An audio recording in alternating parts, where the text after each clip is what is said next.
fuck it.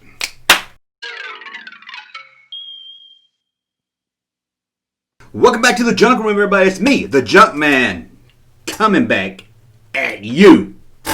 And you, and you, and you, and you. Not you. This video is not for you. Get out of here. So, what are we going to talk about today? Well, I'm going to rank all the Star Wars movies. I started to think, I don't know if I've done this. I know I've done it on my social media. I don't think I've done a video where I actually go into topics talking about each one. If I have, that was probably before The Last Jedi, or for sure before Rise of Skywalker. And this isn't going to be a bash Star Wars, because even if you're on top of my list as being the worst Star Wars movie, I still like it. I mean, even the worst Star Wars movie ever, well, live action, I still really enjoy and can watch over and over again. Now, before we get started, I have to say this, because I'll get in the comments if I don't.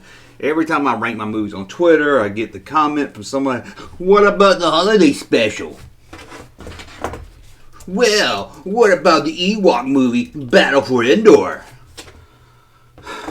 You didn't rank the third episode of the Droid series. What about that video game storyline? It never fails. Never fails. If I say, here's my list of my favorite Star Wars movies, what about the Ewok movie? It was released at the theaters in Germany, so you have to count it as an official movie release. Sometimes. So let me stress, this is my live action review. My list of my favorite live action Star Wars films that played at a U.S. theater in my town. What do you think about Richard Pryor's skit? You didn't rank the third episode of the Ewok cartoon. You didn't rank the Shadows of the Empire toy commercial. It's technically a film. Let's just get started with telling you can now become a supporter on this. You can become a member on the YouTube page. If you don't want to do Patreon, there you can get exclusive content either here or on Patreon. So join the membership page, get videos early, like the one about last week. You can saw that yesterday. You could have been bragging to all your friends how you already saw it. Or go to Patreon, there you become a supporter and get some stuff there also. And a lot more perks are coming. A new shirt. We got this new shirt right here. I'm not sure who's going to buy this one. I just kind of did this one as a goof just to see. If you can't read it because it's so small, you don't have your spectacles in. That's the note or text from the note you got from Kenner when you didn't get your Boba Fett with a rocket launcher. That's their apology note. Okay, got all that out of the way. Let's talk about the Star Wars films. And we're going to start with number 10. I don't have my list up. Number 10. Probably get some slack for this one, or maybe some pats on the back from the Phantom Menace. One thing, I don't want to be part of any group, so I'm not going to call myself a Phantom Menace. Don't like groups. And why would I want to join a group that would have me as a member? That's an old joke. Number 11 of the live action films. Sorry, the Clone Wars cartoon is not going to be on this list. If it was, it'd be way up there, like number 100 as the worst film. So number 11 with the worst Star Wars movie that's still damn good because it's a Star Wars movie. Are you ready? Rise of Skywalker. I know, I shouldn't say it. Maybe because it's too new, it might. The thing about my Star Wars was they kind of move around time to time, so this one might drop down. Can't go up any higher. Now, is it the worst Star Wars movie ever? Right now, I'm going to have to say yes, because it's the least one on this list I could think about that I didn't really care to see again. I saw it twice, and it's not a bad movie. It's just, once you see it and you think about it, how's the Emperor back? How did this happen? How did she find that dagger that lined up with the... Just the more you go into it, and I'm not one to nitpick movies. I can overlook a lot of stuff. But when it's something major, like the Emperor's back, and you're like, how's the Emperor back? I don't know, clone, dark force, or something like that. I need more than that. The problem with Rise of Skywalker, again, it's an entertaining film. I enjoy watching it, but it felt like it was made in a committee. That it was made by a board of people in the Lucasfilm Disney World sitting around a table and saying, let's do this, gotta do this. Hey, the fans will like this, the fans will like that, the Raylos are like that, the Phantom Menace haters are like this. Stop, you can't make a movie like that. When you try to please everybody, you please nobody. What was it that the great Ricky Nelson once said? You can't please everybody because you gotta please yourself. Ricky Nelson was a genius. He knew about the garden party, and I wonder what he would think about Rise of Skywalker. But that's number 11. That's probably right now the worst. Again, it may be because it's new and it hasn't synced in. I might change this in a year, who knows. So let's go to number 10. And it's one that I don't really like that much, but over the years I've come to enjoy it a little bit more. And I think you know what this is going to be. The Phantom Menace. Now, The Phantom Menace isn't a bad film either. I mean, it's Star Wars. You can't go wrong with Star Wars. I mean, sure, Rise of Skywalker is one of the worst ones I've seen, but beats probably any Marvel movie made, at least in that cinematic universe type Marvel movie. Love that Logan. But The Phantom Menace, it drags. I remember being hyped to see it, and even then I would fall asleep during the pod race scene. Darth Maul's cool, it's got some good battles, but actually what people hate the most about it is the political stuff. I like when they go to Coruscant. I can't wait to see Coruscant. See the Emperor, or Palpatine, Senator Palpatine, you know, in his little floating dome thing, preaching at everybody. The inner workings of how the Empire or the Republic at that time works. I enjoyed all that stuff. I would have been happy with more of that stuff, but everybody wants action and lightsabers and Jedis. But I've come over the years to appreciate this movie a lot more. I think it's hard when you first see it, especially back then when you had the hype. It's such a different movie. I can't think of any movie that flows like this, at least not a blockbuster mainstream movie. It's almost like an independent movie. I mean, there's no real... Who's the main star of this film? I guess you might could say Qui-Gon Jinn, but I wouldn't call him a main... He didn't carry the whole film. The movie didn't revolve around him.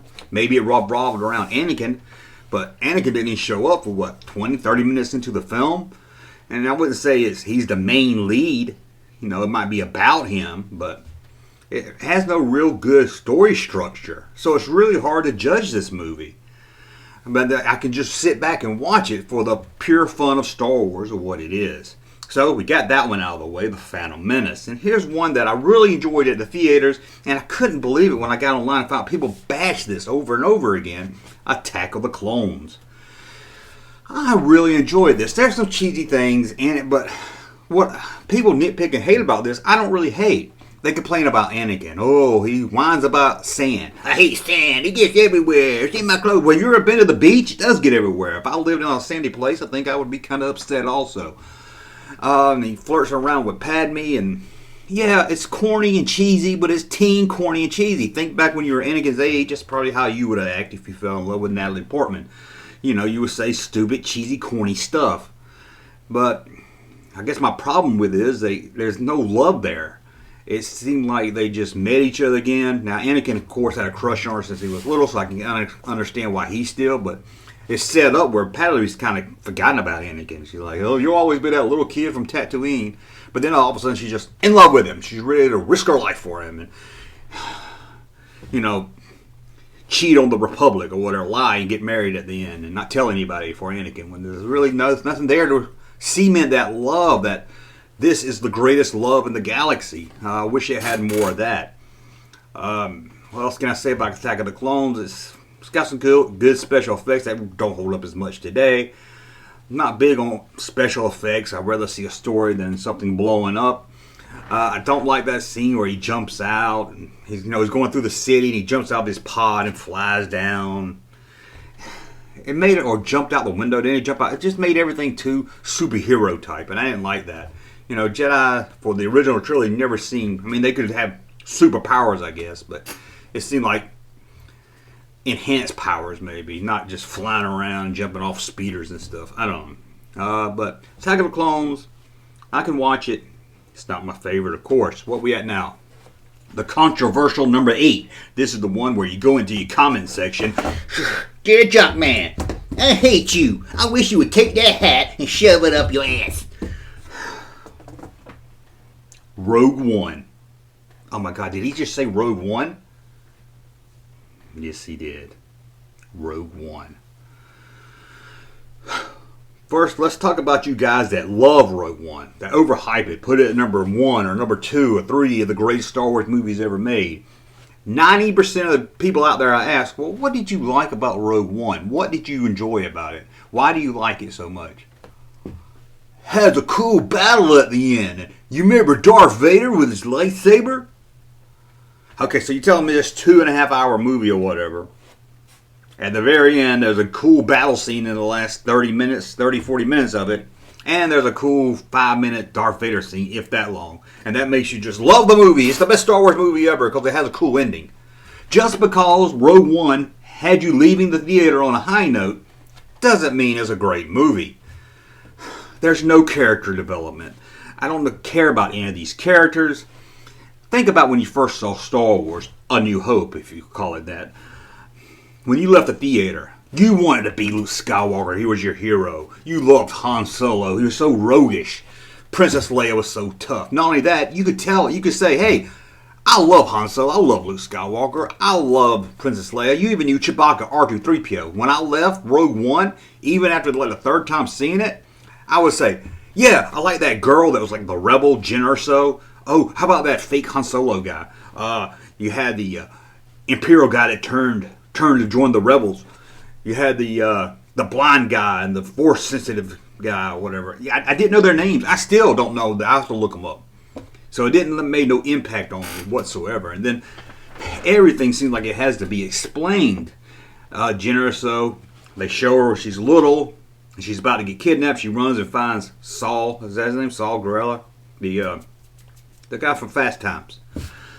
Then it cuts to that, and she's like 20 years later or something. 10 years later, she's grown up. Well, instead of show us working with him. Show us training. Get us invested in this girl. Who is she? What's she fighting for other than finding her father or whatever? No, they just skip 10 years, and then they just tell us. She's done this. She's done that. Well, show us. This is my same problem with Suicide Squad.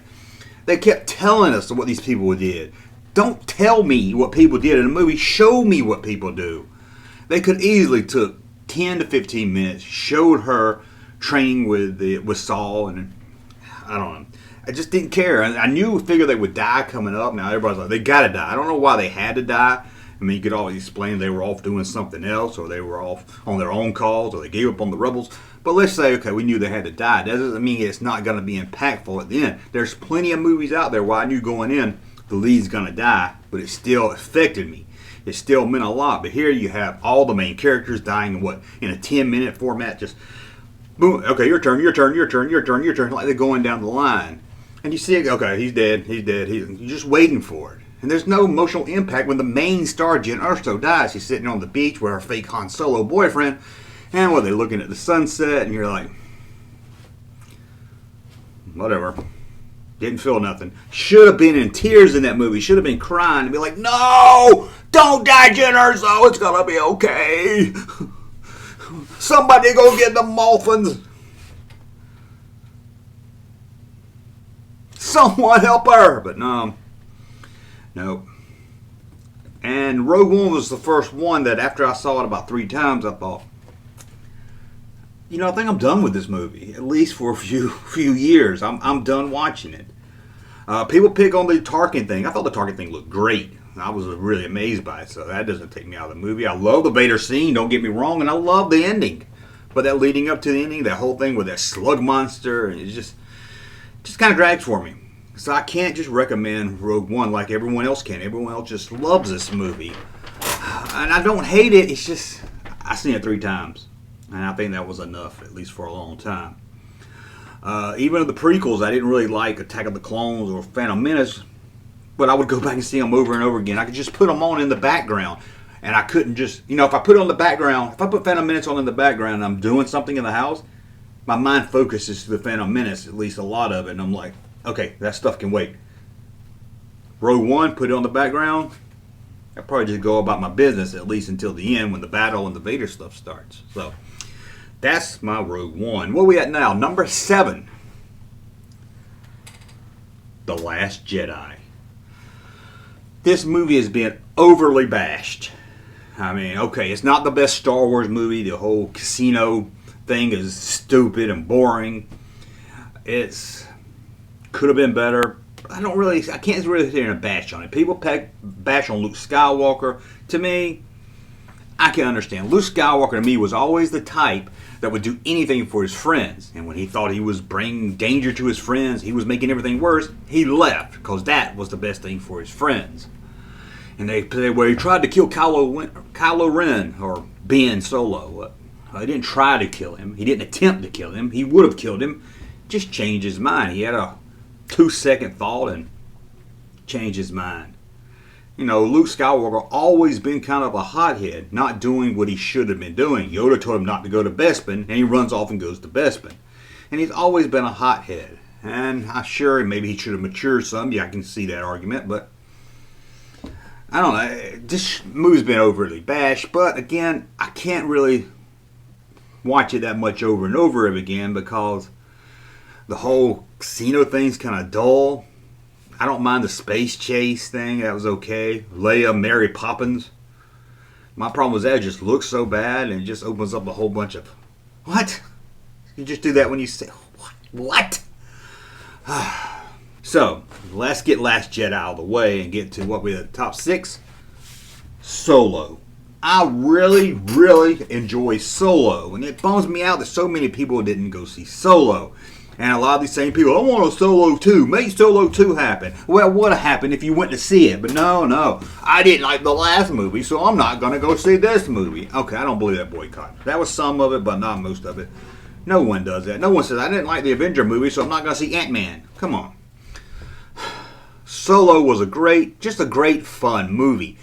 Now, is it perfect? No. Does it have some problems? Yes. Did they go on too long with that droid... Lando's droid, female droid, that joke just went on and on. I was like, okay, we get it. We get the joke. Go.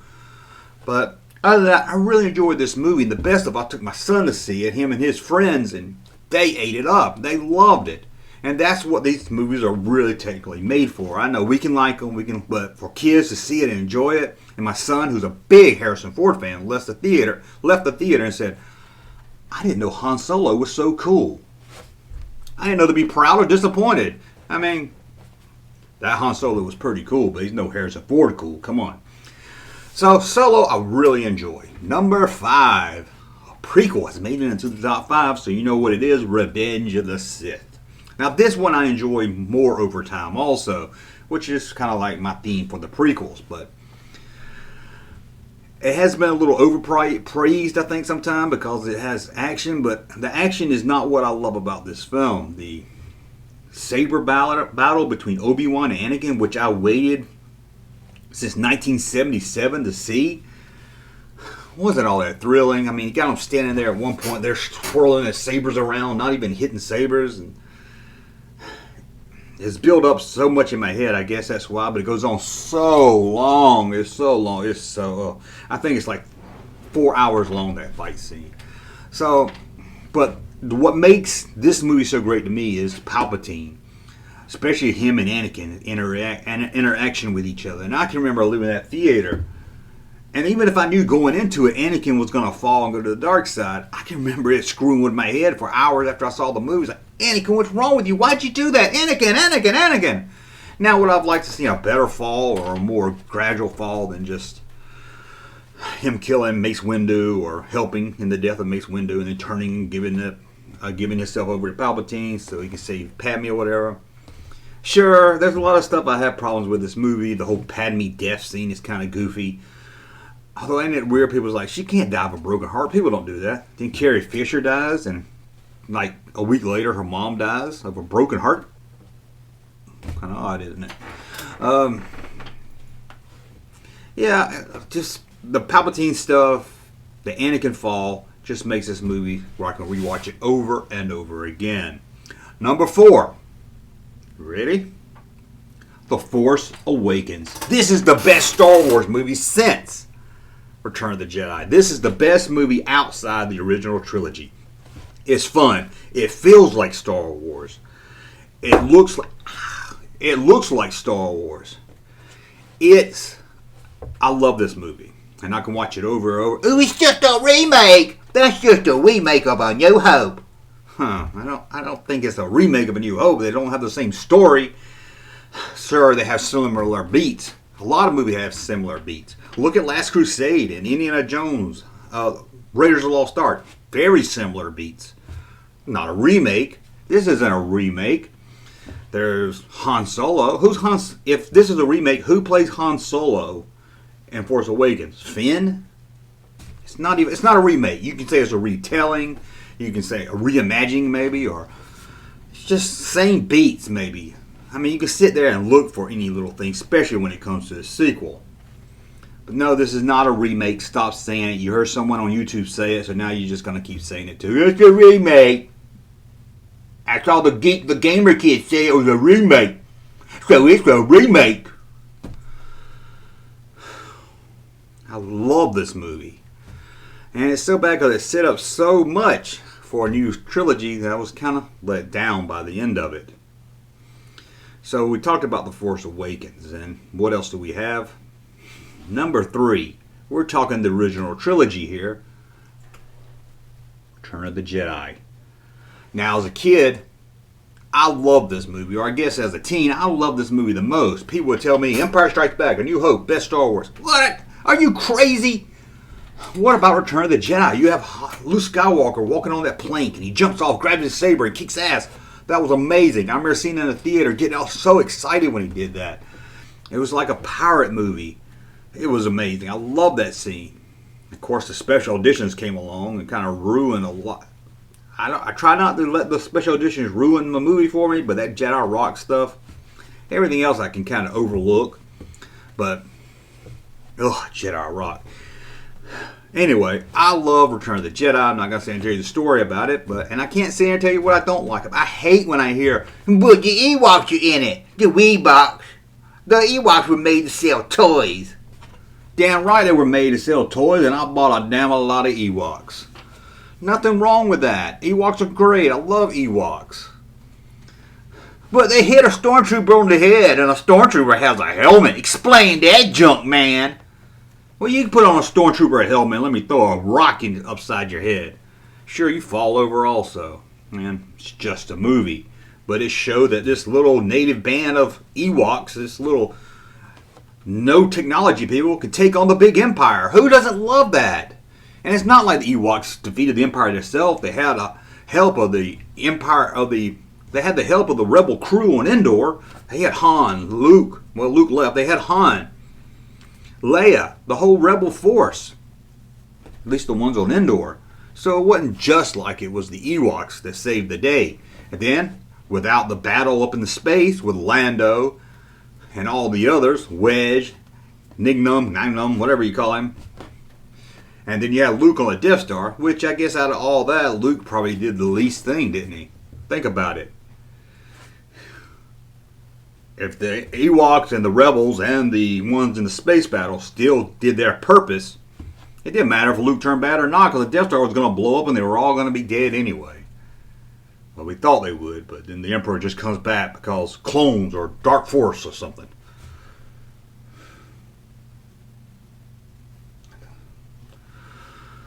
I love Return of the Jedi. Number 1, Star Wars, or what a lot of people today call A New Hope.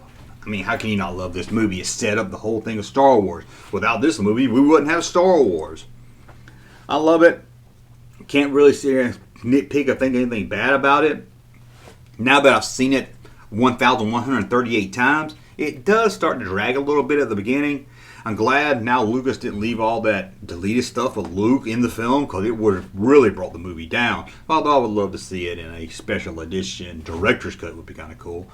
But overall, it kind of drags right there for me, just because I've seen it so much, not because of the pacing of the movie or anything. But you got to set up a Han Solo. You got just everything about this movie is fantastic. Now, before I get to number 1, which you know what number 1 is, I'm sure. You probably knew that when you clicked on this video. But before I get to number 1, I'm going to talk about the special editions. Do I love the special editions? No. I just wish that I could watch whatever version I wanted to watch. Now, there's a lot in the special edition. There's a lot in the special edition that I do enjoy that made the film better. They enhanced some of the special effects in the battle scene for A New Hope. The Hoth battle, some of that. The Cloud City looks amazing. But even when I like this stuff, when I watch these movies now, I say, new stuff. It takes me out of the movie. I can't help it. When that sandcrawler's coming up over the hill, my mind goes, new stuff. When I see R2 behind a rock, there's no way he could have got behind. I just say, new stuff. When I see Jabba come up and he looks like very bad 90s CGI, I say, new stuff. But even the good stuff, my mind just goes, new stuff, and takes me out of the movie. I can't just sit back and enjoy it. So overall, I'm okay with the special editions. I just wish they would give us both options. So that leaves me with number one. And I think we all know what the number one best Star Wars movie ever made was. Spaceballs. Got you there. Spaceballs sucks. Sure, it was great as a kid, but it's not even funny now. I can't sit through it at all. But we're not here to talk about Spaceballs. We're talking about the best Star Wars movie that was ever made. The Empire Strikes Back. Did this movie drag after I've seen it 1,138 times? No. It didn't even drag after I saw it 47 times. This movie is just perfect. I mean, I'm sure I could sit here and nitpick, find some plot holes or something to complain about, but I'm not going to do it because it's Empire Strikes Back. I don't complain about it. It is great. And I love the cliffhanger. I love a movie with a cliffhanger, and they don't give us enough of them today. I know you're thinking, well, Marvel gave us one with that Endgame, or was it Infinity War? You know that movie where all the superheroes died, although they had sequels coming out a couple months later, and they all had contracts they signed? Yeah. Big shot there. Spider-Man didn't die. You know, the kid they just hired to play Spider-Man in like 4 films. He didn't die. Infinity War was some boring crap. Anyway, Empire Strikes Back. I mean, Han gets frozen. Taken away from Boba Fett. Oh, I said Boba Fett. Not supposed to talk about him anymore. Darth Vader. Well, Darth Vader doesn't win, but he, gets the best of Luke Skywalker. Does Darth Vader ever win a fight? Let Kylo Ren lose a fight and the whole internet acts like it's the worst movie ever. I guess Darth Vader did beat Obi-Wan, you could say, but Obi-Wan disappeared right about the time the blade hit him. Obi-Wan gave up. So does Darth Vader just straight out won a fight? Did he take Luke back to the Emperor like he was planned? Anyway, I don't care what his plan was or what he did. This is a great movie. The Empire Strikes Back is the best Star Wars movie, hands down. You got Empire, Star Wars, Jedi, The Force Awakens, and you got the rest of them.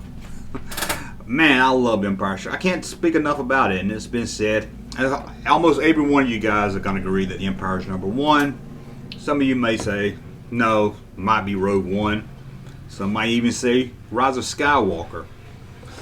But that's it. That's a look at all my Star Wars movies ranked out and kind of reviewed. The only other problem I can complain about is The Last Jedi, the title. We got Jedi, Return of the Jedi. Now when I say, hey, do you like Jedi? You have to say Last Jedi or Return of the Jedi. That bugs me. That's about it. Let me know in the comments below your list of 11. The 11. Don't go into the holiday special. Don't tell me about the Ewok movie. Don't tell me about the cartoon series. Don't tell me about some video game storyline. 11. 11 movies in order. Let me know what you like best, what you like least, what you like in the middle. And please tell me how wrong I am about Rogue One. And until the next video, as always, please thumb up so I know you like this content. And until the next video, we'll talk again. Junkman. Thank you, sir, for that unsolicited testimony.